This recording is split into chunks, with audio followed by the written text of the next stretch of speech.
Yok öyle olmaz.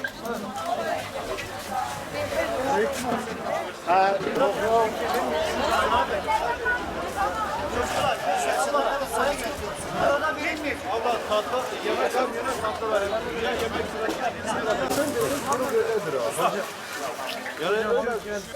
Sana tatlı abi tatlı için burada kimse beklemesin. Sıraya geçsinler. Bu yemeğin yanında dağıtılan tatlı. Sırada hiç kimse kalmasın.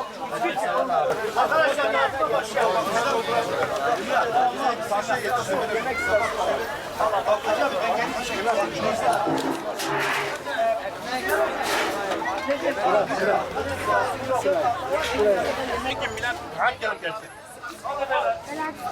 Burada görevli Umut Kervan arkadaşlarımıza hepinizden Allah razı olsun.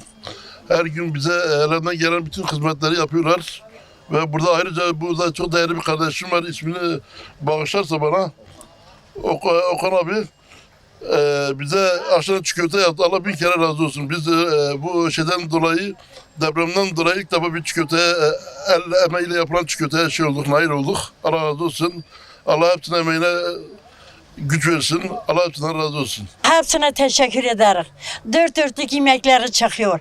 Hepsine Allah kazadan beladan korusunlar. Hepsinden razıyız. Allah da onlardan razı olsun. Hepsinden Allah razı olsun. Bizim için yoruluyorlar, yemeğimizi veriyorlar.